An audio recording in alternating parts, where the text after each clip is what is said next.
there's a little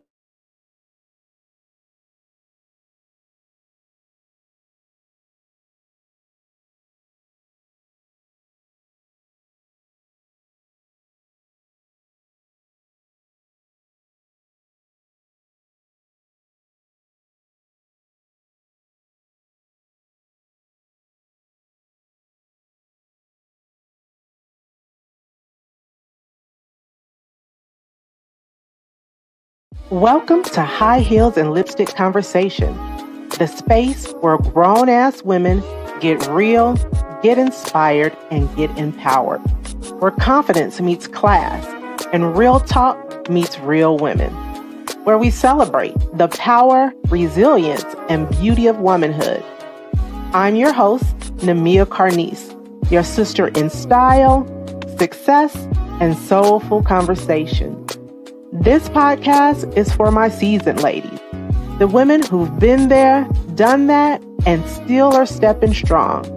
From career moves to self-care, from relationships to reinvention, we keep it real, we keep it classy, and we always keep it fly. Now go grab your wine, your coffee, or your tea, because this is High Heels and Lipstick Conversation, and we got some grown woman talk to do. And don't forget to like, share, and hit the subscribe button. Let's go.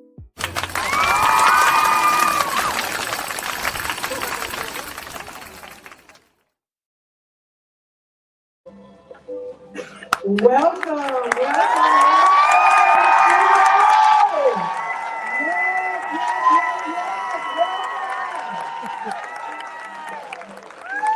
are live from the SheRose Fashion Show. Give us a big hand on today. I'm excited. My name is Namia Carnice. If you are not familiar with me, I am the host of High Heels and Lipstick Conversation podcast, and we have a fashion show for you on today. We are going to begin this fashion show by having a panel discussion. And I got four phenomenal women who are going to help me have this red and purple table talk on today. Like, I am honored to be here on today. This month, Domestic Violence Awareness Month, is very special to me. Because I'm a survivor. I am an advocate. I have experienced and seen domestic violence generationally in my own family.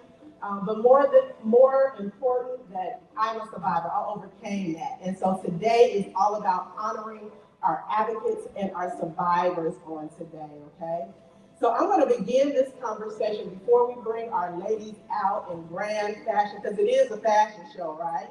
It is a fashion. Y'all did bring your fashions today, didn't you? You do have your fashions on today. I'm going to just set the tone for this conversation because I think it's important to have a little bit of context in terms of why we are here today, okay? So in honor of Domestic Violence Month, I just want to give you a couple facts, a few facts before we bring our ladies in, okay? So in Indiana, where we are located today, about 1 in 4 women and 1 in 3 people will experience some form of domestic violence in their lifetime, okay? Domestic violence can be a serious crime with penalties. Roughly 1 in 4 women in Indiana will experience some form of domestic violence, and the impact is grave, okay? I always share this statistic whenever I am talking about Domestic Violence Month, but every 9 to 12 seconds, a woman is impacted. And some men, a woman is impacted by domestic violence, which means by the time that we leave here today, there will be hundreds of people that have experienced domestic violence in some form or fashion. Now think about that. Every 9 to 12 seconds. So by the time you count from 1 to 12, there has been a number of women that have experienced domestic violence, okay? And that's why we're here on today.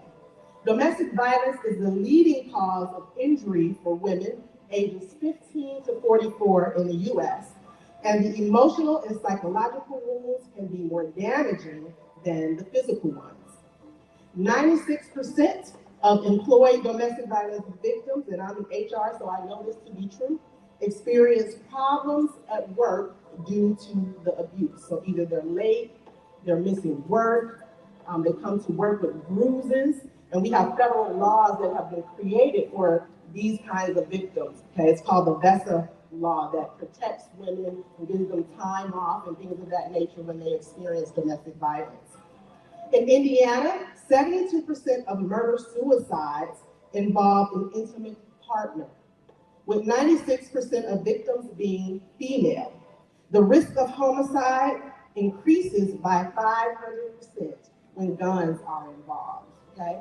So that just kind of gives us a context to our conversation on today.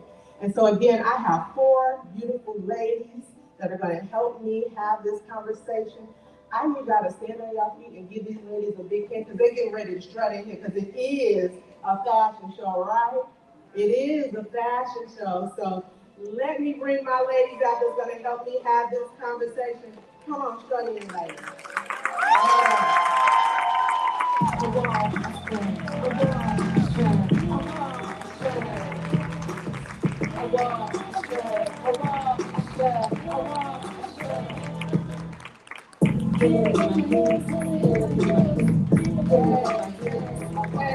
Hey, give them a hand. I learned to walk on my own. Yeah. Go ahead and have a seat for me, ladies. So we're going to get this conversation started. And I'm going to start with the introduction because I think it's important for you to know who we're talking to today. I think you have the mics next to you, ladies. We're going to have you do a little sharing on today. So let me give you some background as to who we have on today. So first, give a hand for Tanya Burns. Raise your hand, Tanya. Ms. Tanya Burns is a licensed clinical social worker and owner of BPW Cares, and a mental health agency providing compassionate, client-centered care. She has 20 plus years of counseling experience supporting individuals and families through complex emotional and psychological challenges. Her clinical specialties include trauma-focused therapy, sex offender treatment, and couples counseling. She is a wife of 31 years. She is a proud mother of 3 children. She is a devoted grandmother of 9 children. And she is the current president of one of the local chapters and proud member of Alpha Kappa Alpha Sorority Incorporated. Please give her a hand.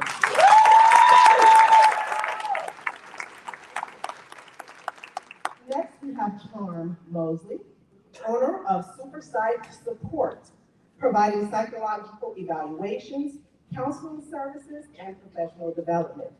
She is contracted with 30 schools in Indiana and Illinois. She is a former developmental therapist with communication specialty. She is contracted with the Department of Child Services, school psychologist and principal, former director of special education. She is a wife of 16 years, a mother of 2, and a proud member of Delta Sigma Theta Sorority Incorporated. Please give her a hand.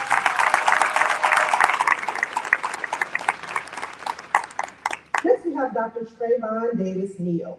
She is a licensed clinical social worker in Indiana and Illinois with 14 years of experience as a psychotherapist, a clinical supervisor, and professor. She is CEO and founder of Nzinga Minda Heart, a mental health and behavioral health practice rooted in culturally responsive and trauma-informed care. She's a former professor and subject matter expert on trauma at National Louis University and Governor State University, a clinical consultant dedicated to developing future clinical therapists and social workers. She is a loving wife, a mother of 2, and grandmother of 3, and again, a proud member of Delta Sigma Theta Sorority Incorporated. And then finally, we have the creator, the visionary leader, the reason why we are all here today. Please give a hand for Dr. Cheryl D. Dr. Cheryl D is not only a good friend of mine, but she is an entrepreneur. She's visionary. She's an empowerment leader known for inspiring others to shine, personally and professionally, She is an author. She's a speaker. She's a philanthropist. She is CEO of Cindy Girls Foundation, and we're going to learn more about Cindy Girls Foundation on today, and the creator of Evolution of Her, Healing, Evolving, and Rebuilding. She's an honorary doctorate recipient, recognizing her leadership and community impact. She's an advocate for self-love, self-care, and creativity.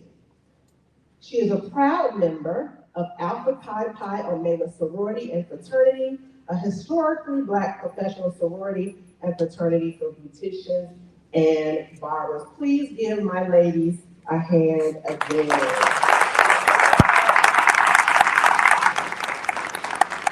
So we just want to go right into this conversation. Again, this is an important conversation, and it's meant to bring us awareness, to educate ourselves. A lot of times when we have these conversations, it's a stigma. People don't often understand domestic violence. The number one question that I hear from people who don't really understand it, who have not been impacted by it, who've never been through it, is why doesn't she just leave? Why don't they just leave? And I'm going to tell you right now, that's probably the worst question you can ask a person. Often they don't know why they don't leave.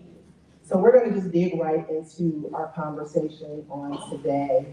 And I want to pose my first question to Tanya. Tell us a little bit about, from your professional perspective, why do so many women, and sometimes men, right? Because there are men who suffer as well. So we don't want to be remiss in understanding that they too often suffer from domestic violence. Yes. But share with us a little bit about why some individuals just suffer through domestic violence. So I first want to start by saying that people suffer because of emotional and psychological reasons. One of the big ones I would say is probably embarrassment. We portray one thing to the community and to the world, but behind closed doors, something different is going on, so they become embarrassed. Another one is fear. Fear that if you say something and if you open your mouth, that the abuse will get worse. Also, fear and retaliation. If you say something, the abuser may say, I'm gonna hurt your children, I'm gonna hurt your family, and things will be worse. Another one I would say is shame. Shame is another one. Yeah. And I would say for men, it would be the embarrassment. Why is this happening to me? I'm supposed to be portrayed to society as strong. And next one is finances. Sometimes the abuser is the breadwinner. You know, we're not able to leave. We have nowhere to go. There might not be enough shelters in the community. And you have children. You've been a housewife, and you just don't have any resources. Those are some of the biggest reasons why I say that people suffer in silence. Yeah, and I'll just say from an HR perspective, I have seen the financial burden and people sticking through financially, some women, mostly women, more often than not, right? Again, it's tied to the children. You have a home, you have businesses, you have a persona to uphold. What do I do? How do we separate? You know, if I leave my husband, if I leave this person, how do we separate? And so oftentimes financial is a big, big piece of that. And I just want to add too, with the financial piece, that sometimes in that situation and you're being abused, you have to leave with nothing. You have to walk away. You have to make up your mind to walk away.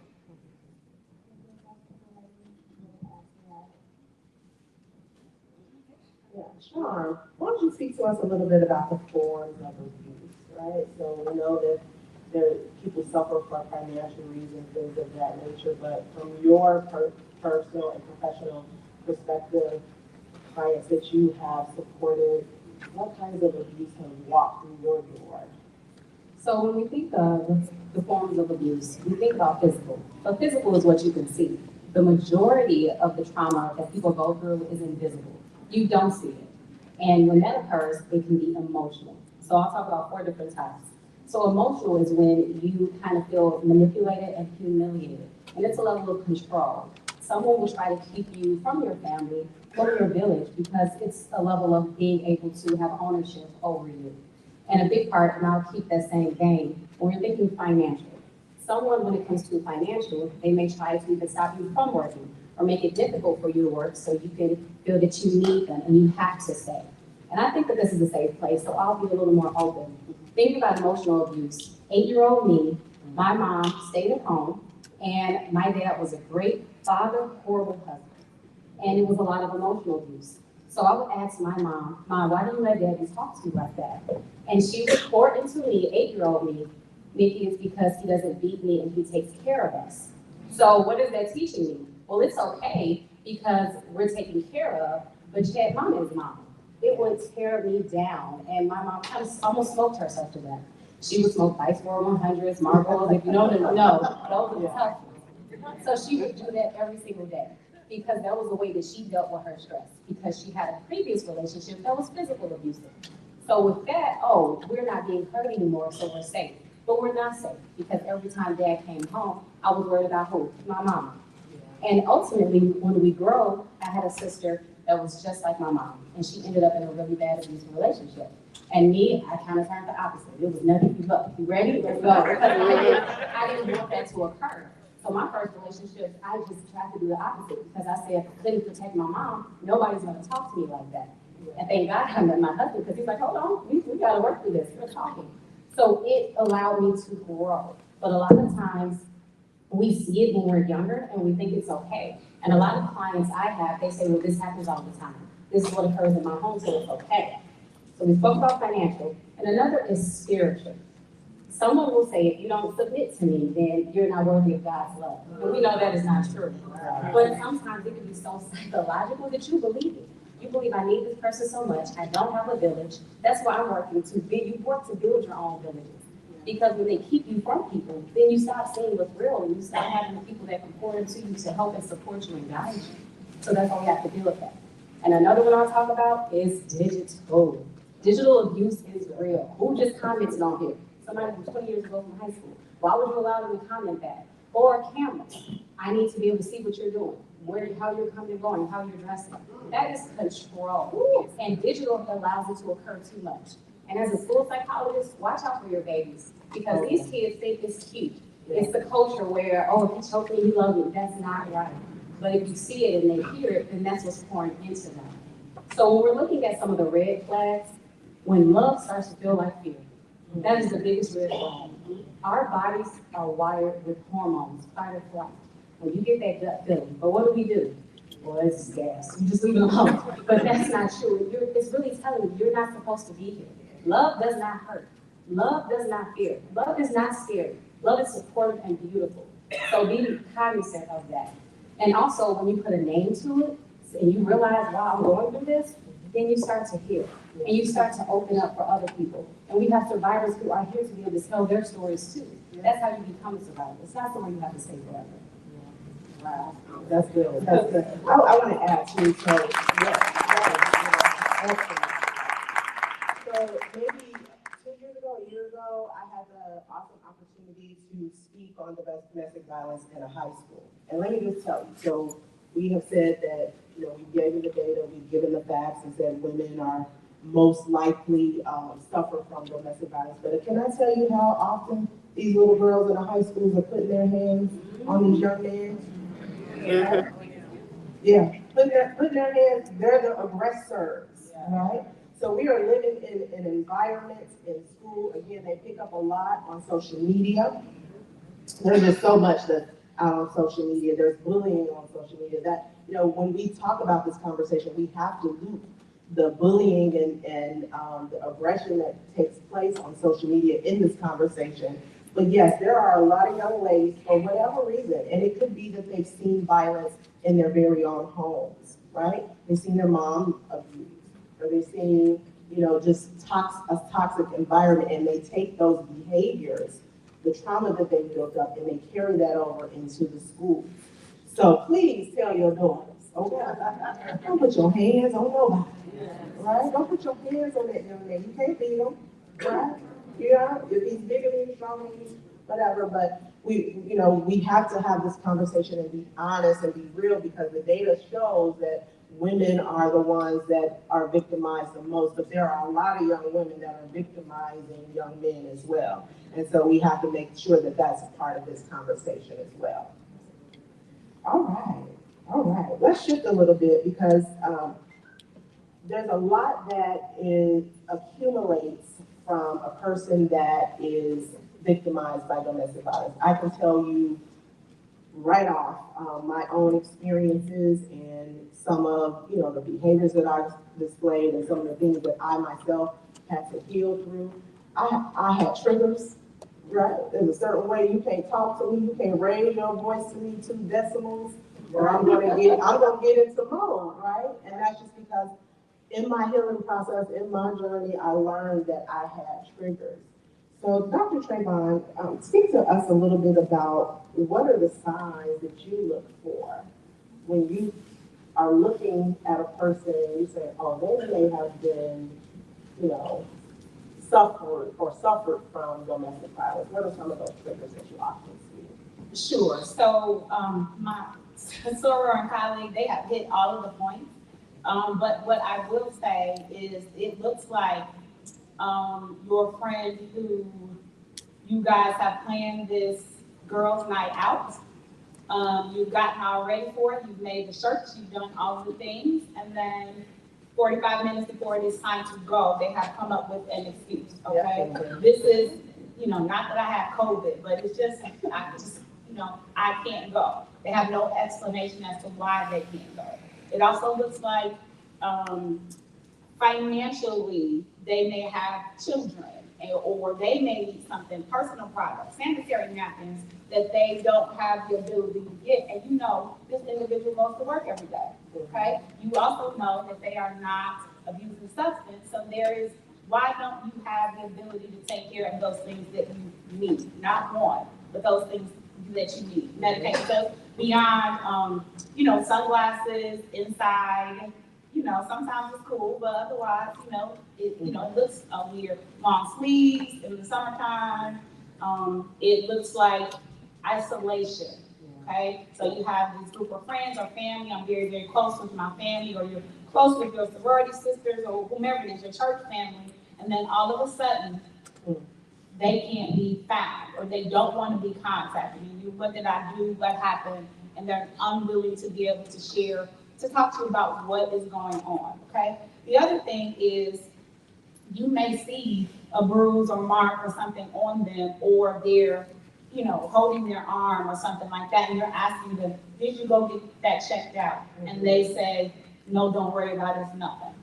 Or they always have accidents, I'm so goofy, I'm clumsy, I always fall down the stairs, or something like that. So those are some of the signs that, we see. But beyond that, the physical, and I'm not diminishing the physical side, but the emotional, the self-esteem, more people pleasing, more always putting somebody before themselves. They will, sacrifice their last. And this isn't just somebody who's compassionate and empathetic. This is, I'm going to go hungry because I'm not worth food anyway, right? So their language and what they sound like when they speak of themselves. They have difficulty looking in the mirror sometimes. Yeah. So that's what it looks like in our friends that we associate with every day. Yeah. Yeah. So look for it. What would you guys, ladies, recommend in terms of if we see the signs, we suspect the signs, do we just intervene? Do we have a conversation? Like, what would you recommend in that regard? For sure. First off, I would say, please do not force them to leave. Leaving is the most dangerous time. There needs to be a plan. Safety plan needs to be made first. I can remember being called in on a consult, a obstetrician. He had just delivered his baby a week ago. He called me in and said, this young woman is so bruised and damaged internally. I know that she is being abused. What can we do? Okay? Well, husband's in the waiting room. So we can't do this right now. Right. So we came up with things like, we had her take the sole out of the, or the cushion out of the inside of her shoe. We gave her some bus cards to put that in there, some other information. We had her save some numbers in her phone under her friend's name. Yeah. She he was undocumented. So she was concerned about him taking her children. So we talked about, can you get copies of your children's birth certificate and social security cards and money and putting in the bag and putting that somewhere with someone that you can trust for when it's time. So just walking out of the door the day of, it may work, it has worked for some people, but most of the time, it's the most dangerous time because there needs to be a plan. Absolutely, there has to be a plan. And again, probably one of the worst questions you can ask is, why don't you just leave? Right? If there has to be a plan. Sometimes she or he don't know why they stay, right? Or there may be a number of reasons why. They're nervous about being able to take care of their children. Where will I get diapers? How am I going to get my medication? He's going to do this. He said that he would do that, or she said that she would do that. So sometimes they do know why. Yeah. Yeah. But it is still not your job as somebody who is supportive. Support them in working through a safety plan and getting them connected with professionals and individuals that can help them move out of that situation, unless you can fly them to another country. Okay. We a lot of times think in possibilities, the possibility of what they can become or they will change because we hold on to the good times, the moments, and we feel, okay, they'll stop. Or they'll say, I'll stop, I won't do it again. And as someone to be supportive, you have to provide a safe environment and that support to say, okay, we can do this, this is a possibility. Because when we judge someone, they've already been judging them. They've been crucified enough. They feel it, they live it every single day, and they live in that fear. So being able to provide some sort of balance and sometimes being an ear or say, hey, I heard about this organization, I heard about Cindy's Girls. There are people, I will drop a lot of things, anything. If someone say, I need you, this is happening, all right, let's go. Yeah. If I could be in court testifying or something, this is more important to me.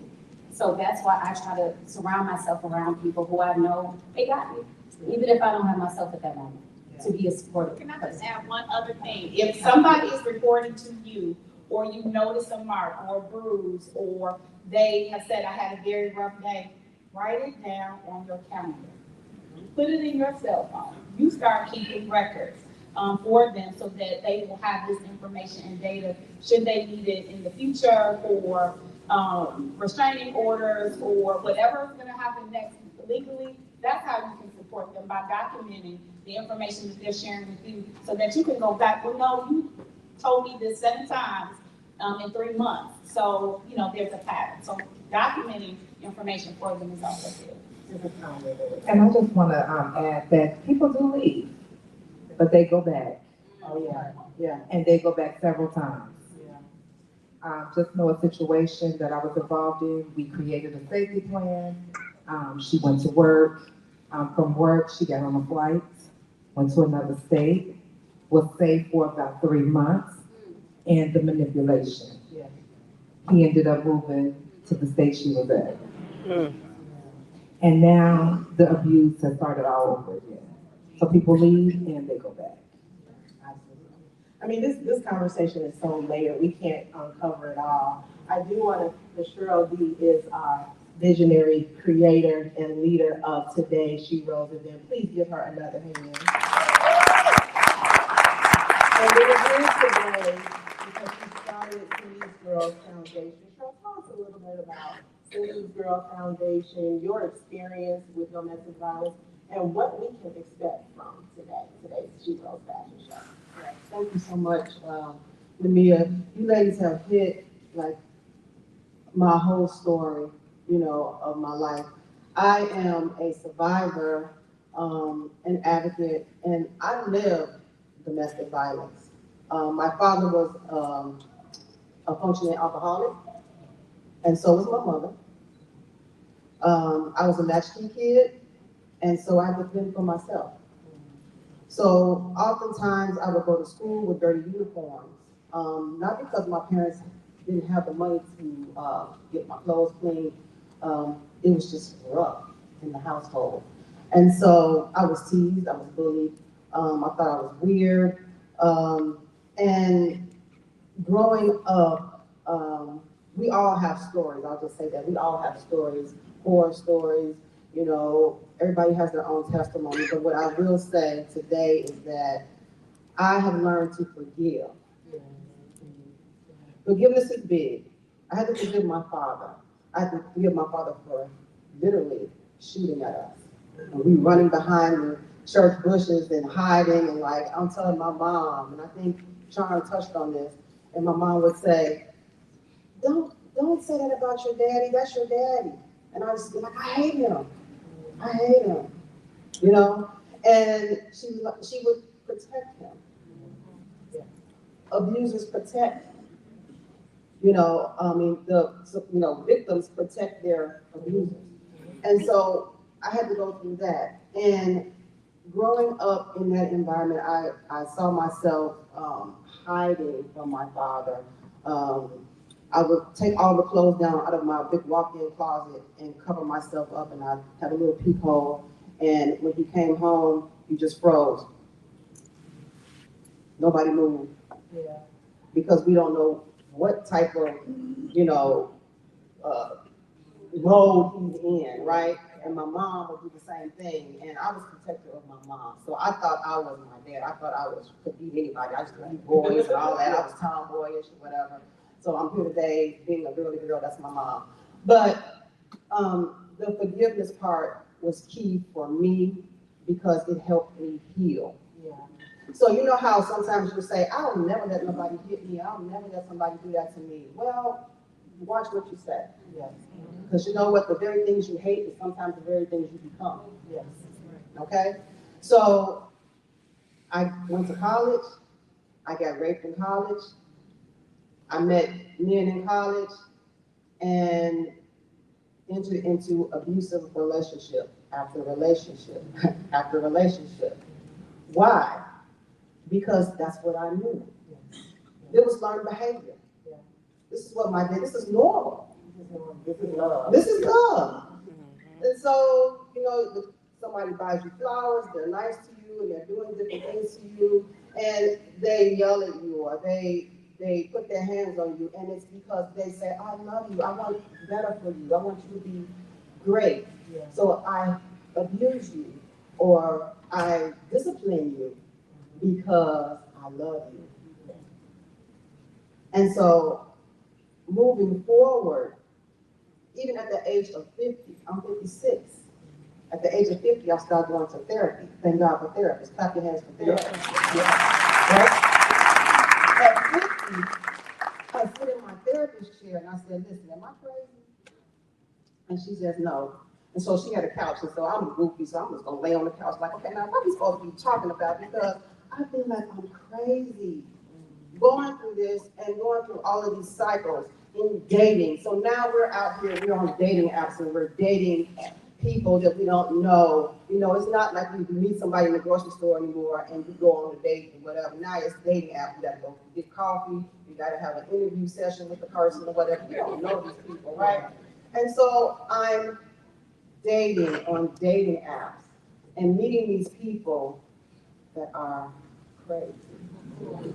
Right? So I get into relationships and they're abusers, mentally, physically, being, if I can be transparent, beaten, whipped, drugged, okay? It's real. It's real. It is really real. So I don't want to make light of it, and I don't want this to be too heavy. But you have to know that these type of things are going on. Be careful of dating apps. Be careful of the red flags. They touched on everything that I have been through in my life. And even in therapy, I had to pour out and empty out and ask God, because I am a Christian. I don't know about nobody else in here, but I'm a Christian. And so I had to seek God and say, listen, I need you to deliver me. I need you to help me get my mind right. And there's a scripture in the Bible that refers to when she came to herself. I came to myself. And I said, God, thank you, because it could have been me still out there being abused. So now I do this for women like us, women like you, men like you, because it's a real thing. And as we come together as a community and help one another, there's creativity. God will give us creative things to do. And so if we come together, we can help fight this domestic violence behavior. And so I'm here today because I'm an advocate for it, because I lived it. And I feel like this is not on my watch. If I know you, not on my watch. So in Cindy's Girls, we donate washers and dryers, we donate school supplies, we donate uniforms. My uniform was dirty, not on my watch. Your child's uniform won't be dirty. We put washers and dryers in the school. Wash these babies' uniforms so they won't be teased and bullied. You know, I am that woman that wants to give back. I don't do it for accolades or anything like that. I do it from my heart because I lived it. So that's why we are here today. Cindy is my mother. So my mom's name is Cynthia Watts. Thank you. My mom's name is Cynthia Watts, Cynthia D. Watts. And I named it Cindy's Girls during COVID when we were just, stressing.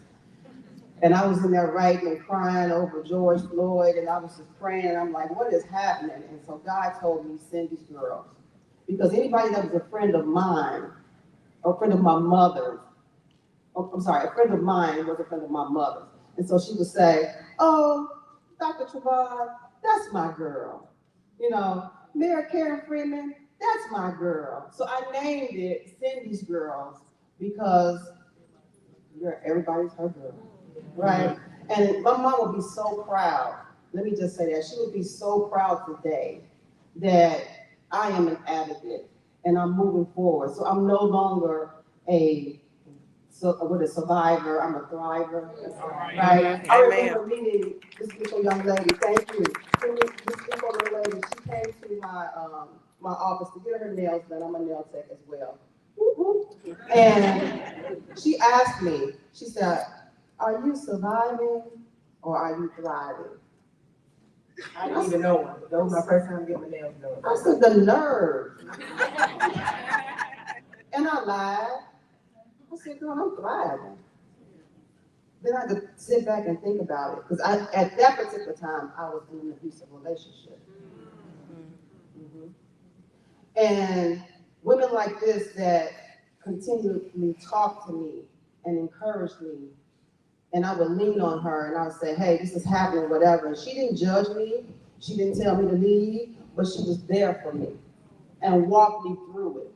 And so for that, thank you. Thank you. That's why we're here. That's why we're here, to bring awareness to domestic violence, to help one another to thrive in this season, because you deserve it. You deserve it. Amen. Give another hand of applause. We could probably talk about this for a long time, but we got more show to do on today. We're here for fashion. I do want my ladies to share with me where you can find them, because I want you to go to their website, go to their platforms, look them up. If you know someone that needs support, they need therapy services, I want them to give you an opportunity to hear where you can reach out to them. So we'll start with Dr. Trayvon. Where can we find more about you? Yes, the name of my business is Nzinga Mind and Heart. We are, go to nzingamindandheart.com. But all of the general other platforms like Psychology Today, I can be found there. Therapy for Black Girls, Clinicians of Color, SheRose office. She knows how to track me down. Thank you, Sean. Where can we find you? So I'm doing a lot right now on TikTok, Instagram, Facebook. I like to share a lot of tidbits consistently, especially when I have certain cases.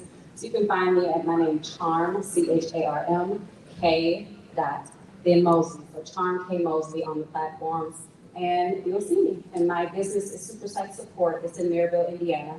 So if you Googled it and called the office, they would definitely be able to get you in touch with me. You can find me on Facebook, Instagram. The name of my company is BPW Cares, and I am also on Psychology Today.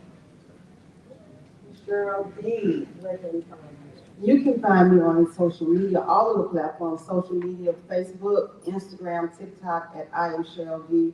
I am also a life coach as well, so I want to let you all know that. And so that's another one, that's another reason why I want to, I'm doing this today, is because we're offering life coaching, and these beautiful ladies here are sponsors. And I want to say thank you so much, because they have offered to sponsor therapy for St. Jude House, Haven House, and Sojourner Truth House.